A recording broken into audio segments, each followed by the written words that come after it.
Hey, all right, it's the country. Thanks for tuning in. I'm Justin Weller. You know, here we rely on premium subscribers to produce this show and all of our content. If you like what we're doing, would you consider heading over to www.thecountry.news, where you can become a premium subscriber for just $5 a month. Please also subscribe wherever you're watching or listening to this show, and follow us on the X, where you'll find us under the handle @JWTheCountry. Thanks so much. Now on to the show.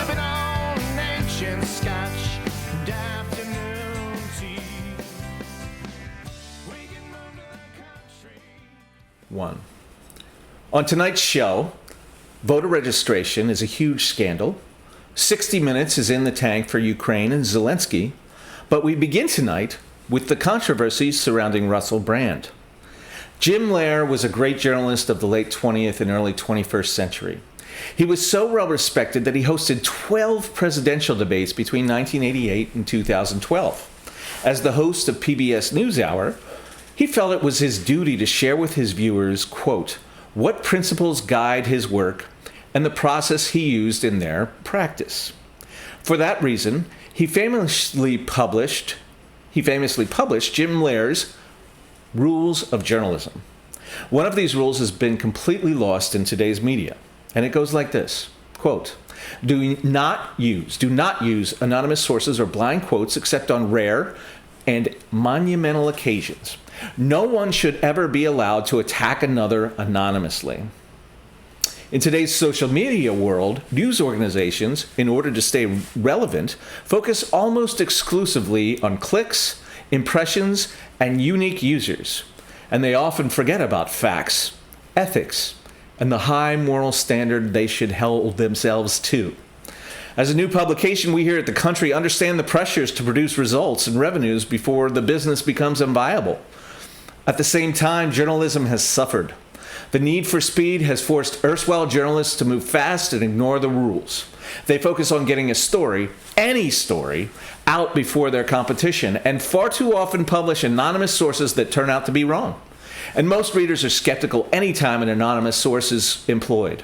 There's far too much risk that these anonymous sources, and quite frankly, their allies in the media and in the publication that's printing their anonymous leaks, unfortunately, have an alternative agenda that is well served by attacking the subject of the news. These journalists consistently produce accusations that Mr. Lehrer would never consider, including anonymous reports of potential criminal activity that occurred well in the past. This inevitably leads to problems, but they sure do drive clicks and revenue. Which brings us to Russell Brand. The Sunday Times and the BBC's Channel 4 dispatches have recently published allegations accusing Russell Brand of rape, sexual assault, and abuse that occurred as long as 17 years ago.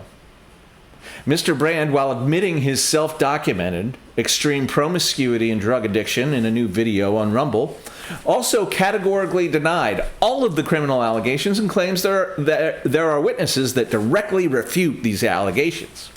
It is unclear at this point which side of the story to believe. But as another of Mr. Lehrer's rules dictates, quote, assume there is at least one other side or version to every story. In 2017, the Me Too movement took center stage in the national zeitgeist. For years, women in Hollywood have been sexually harassed, abused, and raped by awful men of power. Thanks to some early brave souls, the movement took off and exposed this sort of awful behavior across society and around the world. The New York Times has tracked over 200 men, and a few women, by the way, who have had to face the consequences for their bad conduct, and rightfully so. This was a necessary wake-up call on the way women are treated in the workplace and elsewhere. But sometimes movements, they go too far.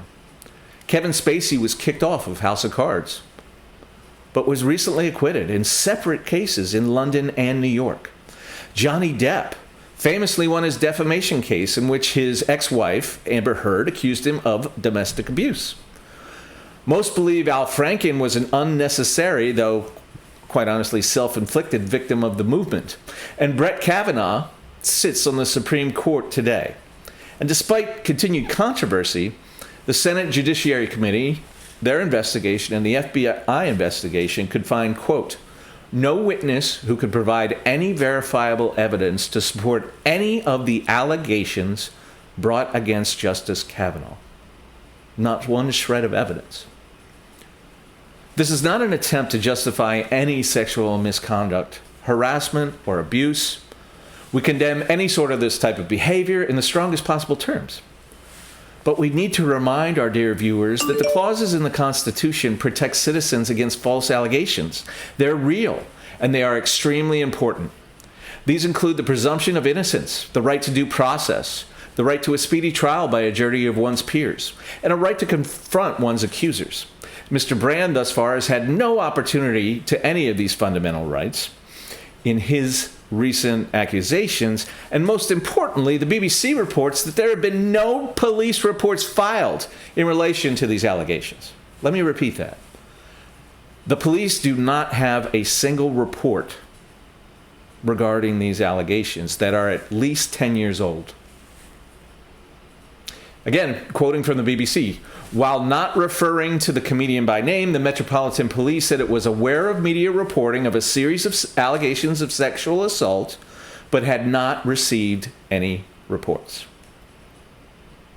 Further troubling is the age of the accusations. Studies of human memory and witness testimony call into question eyewitness accounts, especially when the testimony involves specifically cases of sexual abuse long in the past. The human brain is simply not a reliable source of record for these details and is fraught with error. More uncertain in the nature of Mr. Brand's recent work, which makes him a prime target for censorship and cancellation. His shows on Rumble lately have included investigations into Bill Gates, the big pharmaceutical companies, the CIA, the origins of COVID, and JFK's assassination. While we've seen no evidence of a coordinated hit, Mr. Brand is building a following, a huge following, and may have a number of powerful enemies. This would not be the first time an effort is made to silence opposing views by smear tactics. Indeed, YouTube, which is a consistent suppressor of right-wing political speech, but certainly continues to support Harvey Weinstein movies. Just Google Pulp Fiction on YouTube and you'll find all you need to see. YouTube, but they've already demonetized Mr. Brand's channel on its network. Due process be damned. I've also just stumbled upon a letter that was written from Dame Caroline Dinajaj. She's the DBE and MP for the chair, and also the chair of the Culture, Media, and Sports Committee in the United Kingdom. She wrote, I am writing concerning the serious allegations regarding Russell Brand in the context of a user of TikTok with more than 2.2 million followers on the platform. The Culture, Media, and Sport is raising questions with the broadcasters who previously employed Mr. Brand or production companies who employed him to examine both the culture of the industry in the past and whether that culture still prevails today. Although Mr. Brand no longer appears on television but now has a follower base on social media, including on TikTok, so this one's to TikTok, my apologies, where this weekend he republished his preemptive responses to the accusations made against him by the Sunday Times and Channel 4's dispatches. Now here's the important part. I'm skipping ahead a little bit. We are concerned that he may be able to profit from his content on the platform. So you see that? The government of the UK is also getting involved, which also feels like a fix, quite honestly. Okay? So anyway, the allegations against Mr. Brand are serious and very important. If indeed evidence exists, he should be prosecuted to the full extent of the law. But since the alleged incidences are so old, so far in the past, and there have not been any police reports filed, at this time we have to all agree that Mr. Brand's innocent until he's proven otherwise. And certainly this sort of censorship that the UK is trying to impose on someone based upon anonymous allegations that have not been filed with the police is ludicrous. Quite frankly, the country here in the U.S. has much more pressing matters to address. Concurrently, we've printed out the Lair rules. They're hanging right over there on the wall. And we promise to strive to follow them to the best of our ability. We hope that when we fall short, we hear from you and that you give us an opportunity to correct our mistakes. We're human. We're going to make them. But this process is how this whole thing is supposed to work. This next piece comes from Real Clear Politics. Real Clear Public Affairs, which is on realclearpolitics.com. This is by Parker Thayer, and I hope he doesn't mind. I'm reading you his piece. That's how important I think it is. So here we go. Nonprofit voter registration doesn't sound interesting. Yet nonprofit voter registration, or the use of tax-exempt charitable organizations to conduct and fund voter registration drives, is one of the most important and underreported political scandals of our time. Nonprofit voter registration and the Get Out the Vote activities that usually accompany it have become the heart of a billion-dollar industry in America.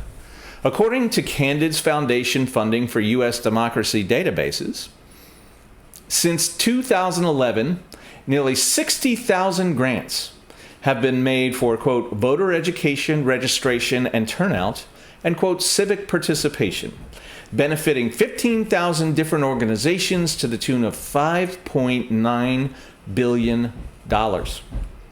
Most of the largest grantors and grantees in this industry are left-leaning.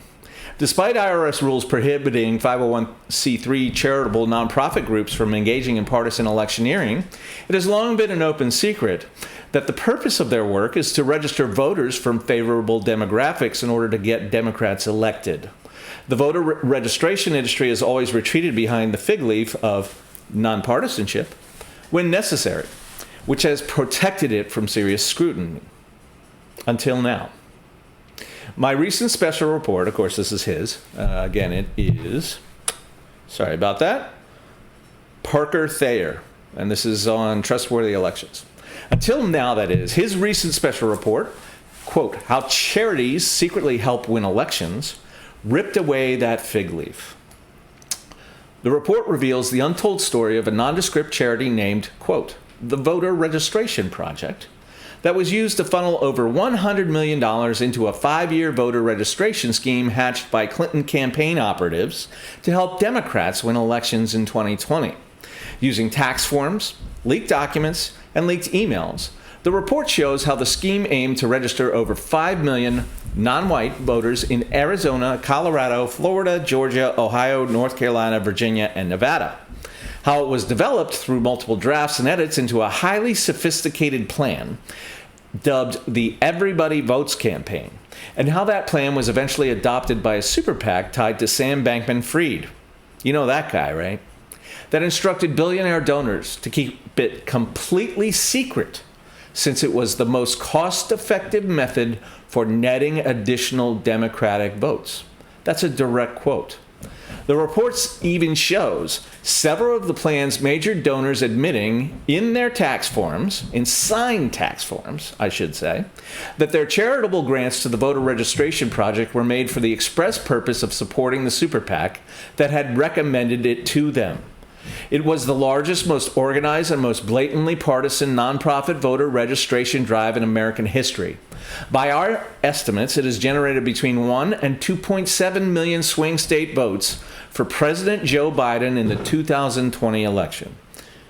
Despite overwhelming evidence to the contrary, Americans are expected to believe the excuses given on the Everybody Votes campaign's new website that their left-wing donors are merely, quote, committed to creating a more representative democracy by building and supporting large-scale, long-term voter registration in communities of color.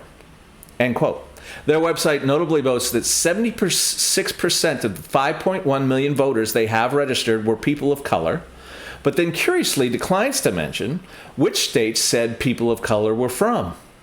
A recent job listing from the organization shows that their target states for 2024 will be Florida, Georgia, Michigan, Nevada, Arizona, Pennsylvania, Texas, and Wisconsin. That's right. The donors and directors of the Everybody Votes campaign care deeply about the civic participation of communities of color. So deeply, in fact, that they have been and will be registering millions of minority voters, but only in the most important presidential swing states.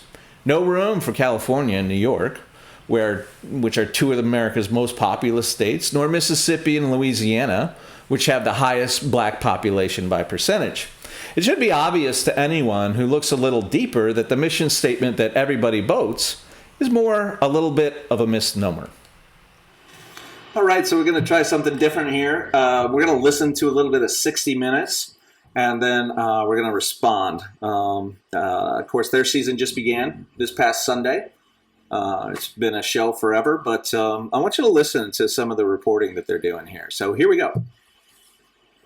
We met President Zelensky as he prepared to depart Kyiv for the United States. This week, he will speak at the UN and meet President Biden. It is a critical time. U.S. officials tell us that over nearly 600 days, almost 500,000 troops have been killed or wounded, both sides altogether. Part of the cost so far of Vladimir Putin's unprovoked invasion. Vladimir Putin's unprovoked invasion.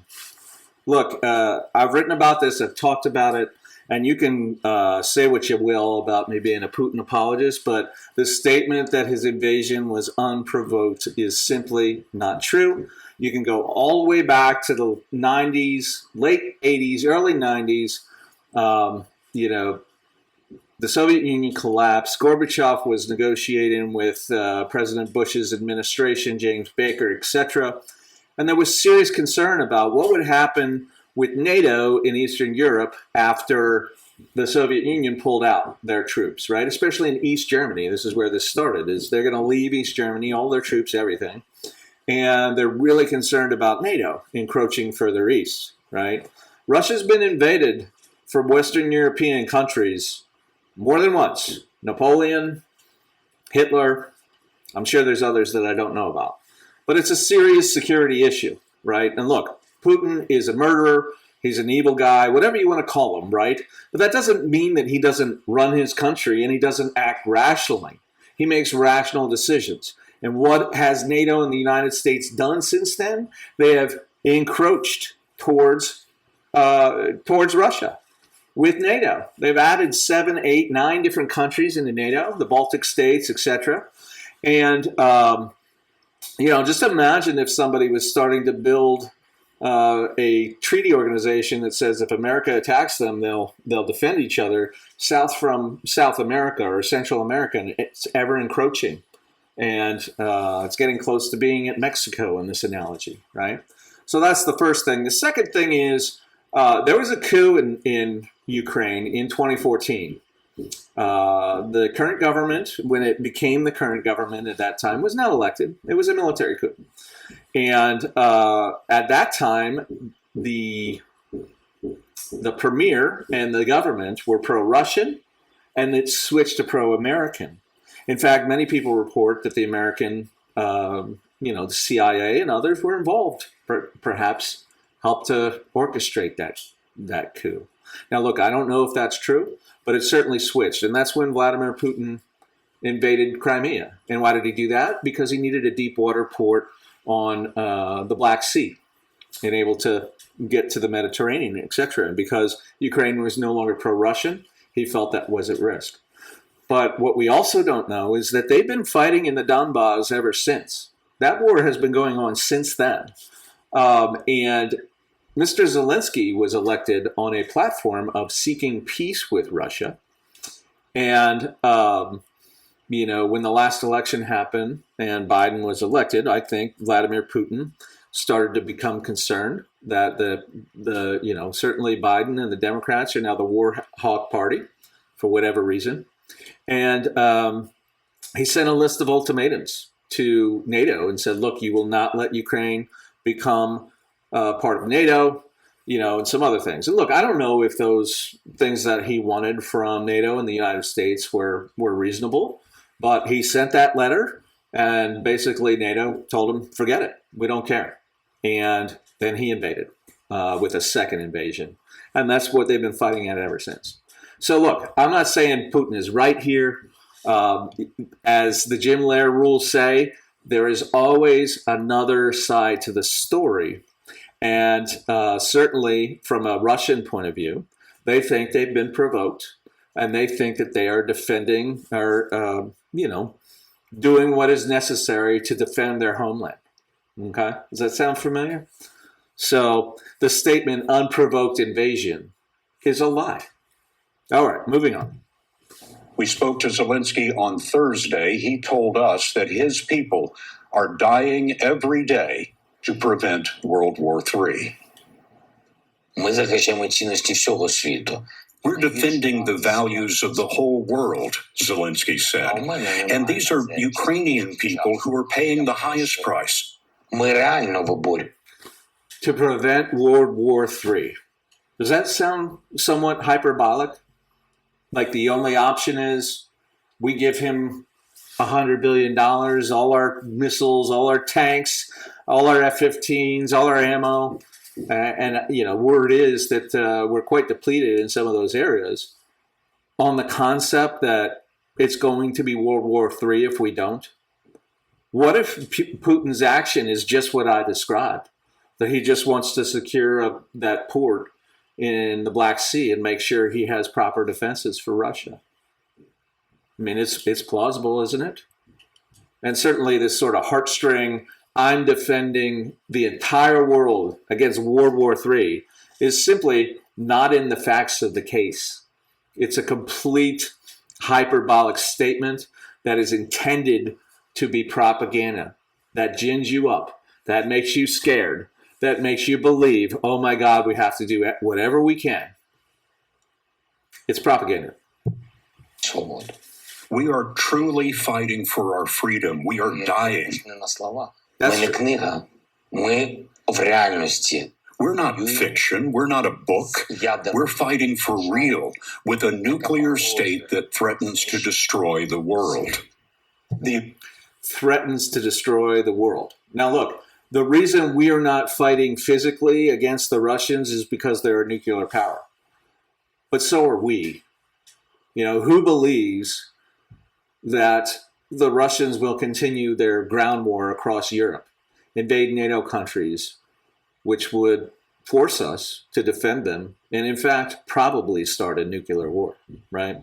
He is attacking this area specifically because it is not in NATO.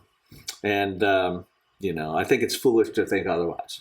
The United States has contributed about $70 billion to your war effort. Mm-hmm.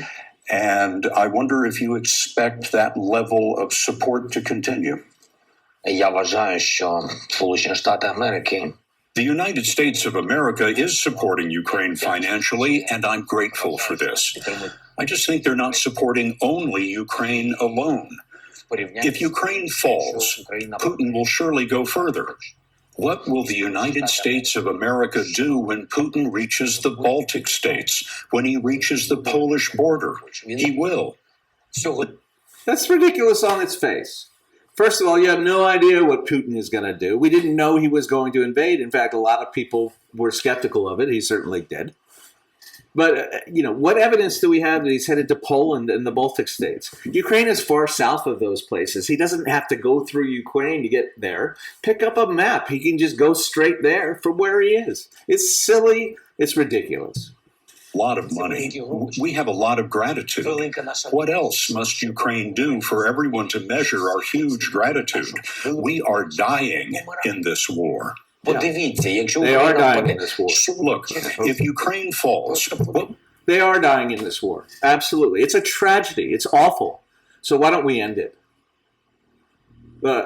Everything I read is that Crimea and the Donbass are mostly Russian anyway. Most of the people there speak, or a majority of people there speak Russian.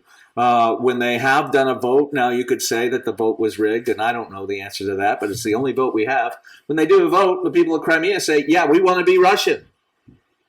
Yeah, we want to be Russian. So why are you fighting?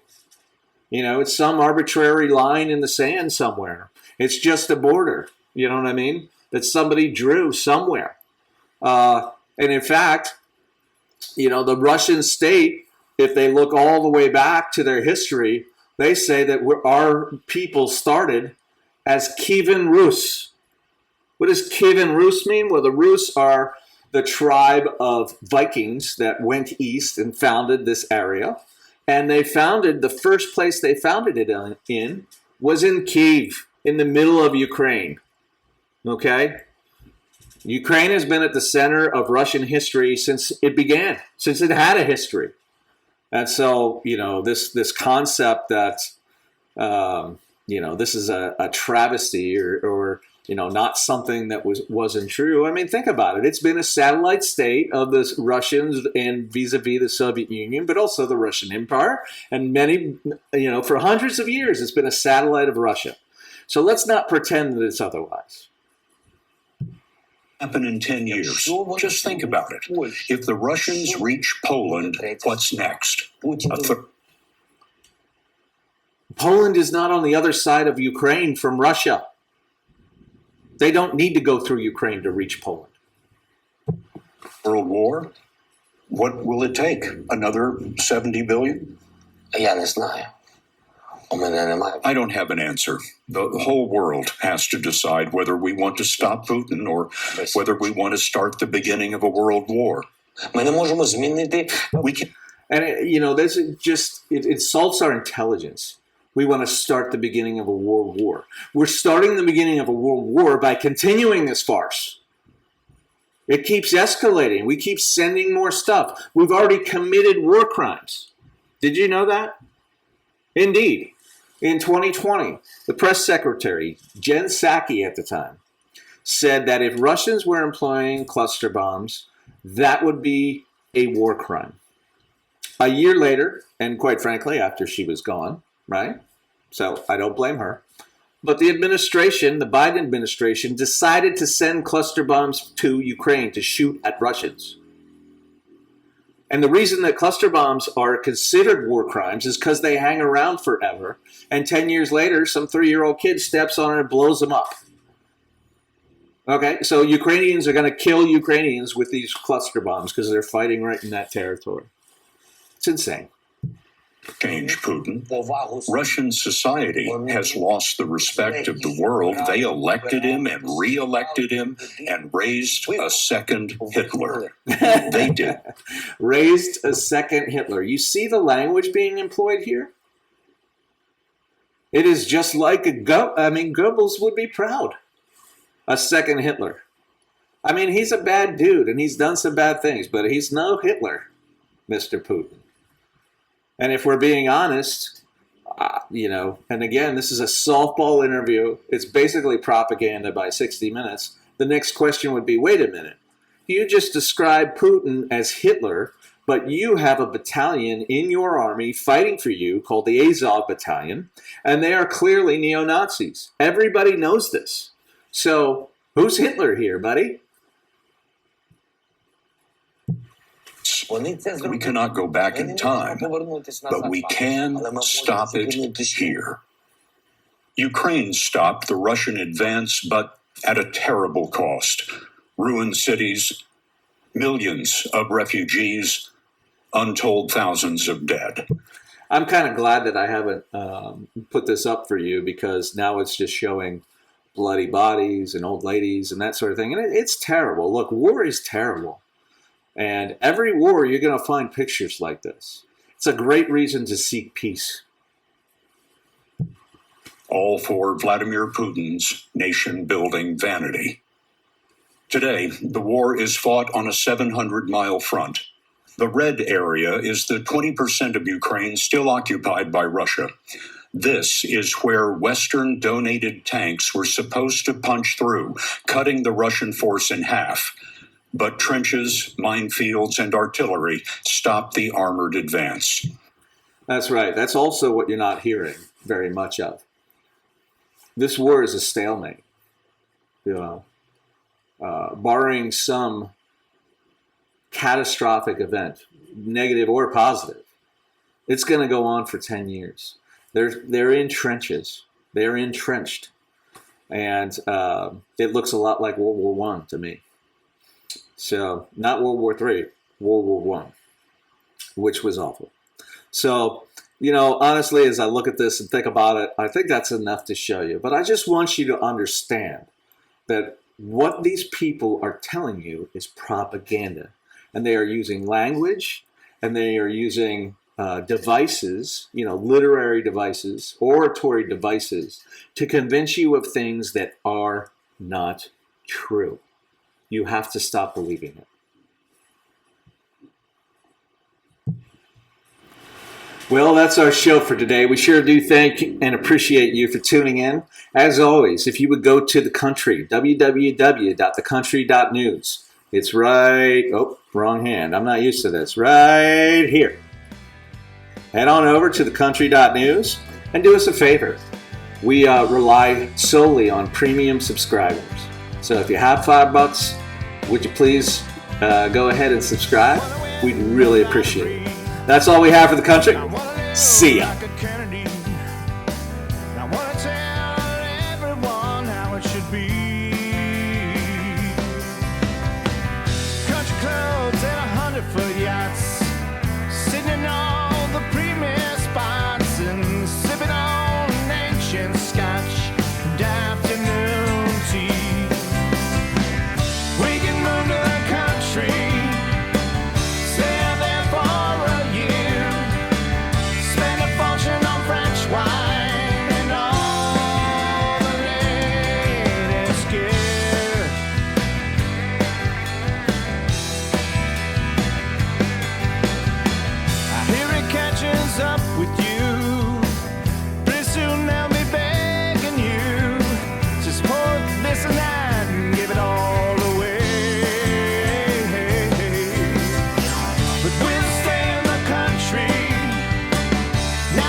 Listen, can you hear him saying?